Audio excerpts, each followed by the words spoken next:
Hello everyone, আজ আমরা genetics and evolution চ্যাপ্টারে মেন্ডেলসের ফার্স্ট ল নিয়ে আলোচনা করব। চলো শুরু করি।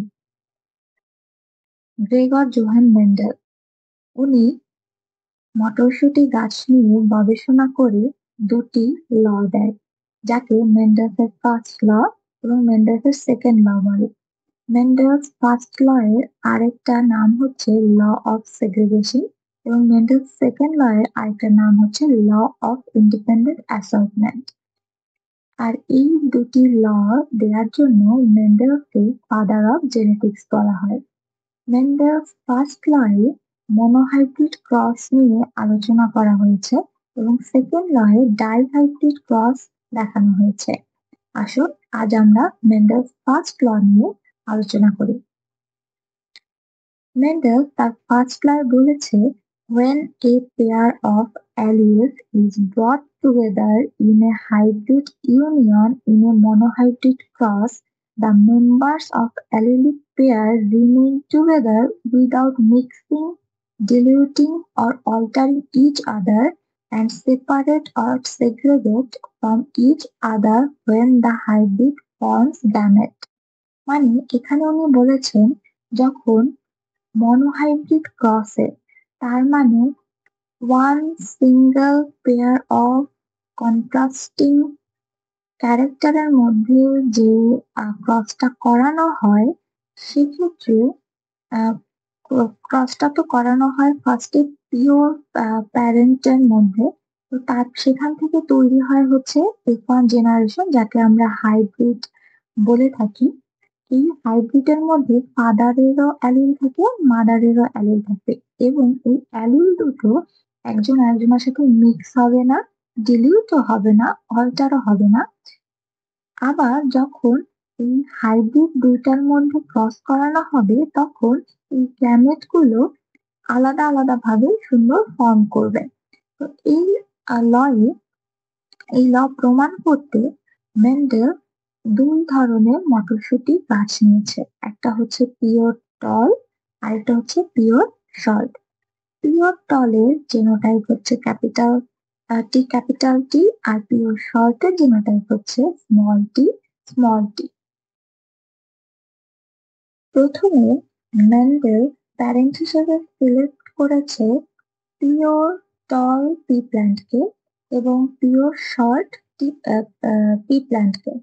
এখন এখান থেকে ফাদার থেকে গ্যামেট আসছে ক্যাপিটাল টি এবং মাদার থেকে গ্যামেট আসছে স্মল টি।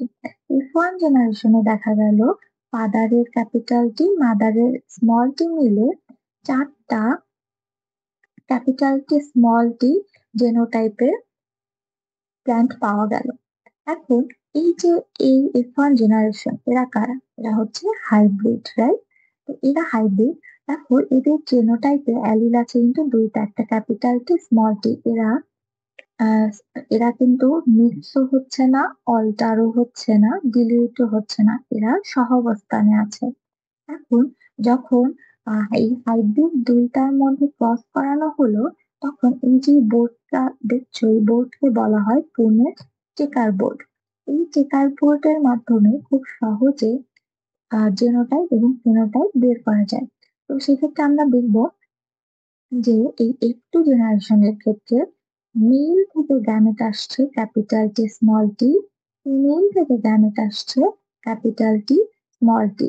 এরপর যখন এরা F2 জেনারেশন প্রডিউস করলো, সেক্ষেত্রে দেখা গেল যে একটা আসলো capital T from father and mother এবং সেখান থেকে জেনোটাইপ তৈরি করলো ক্যাপিটাল টি এবং গাছটা হলো টল। এবং এরপরে আরেকটা আসলো ক্যাপিটাল টি স্মল টি, সেখানেও গাছটা হলো টল। এবং আবার আসলো ফাদার থেকে স্মল টি, মাদার থেকে ক্যাপিটাল টি, সেক্ষেত্রেও প্ল্যান্ট হবে টল।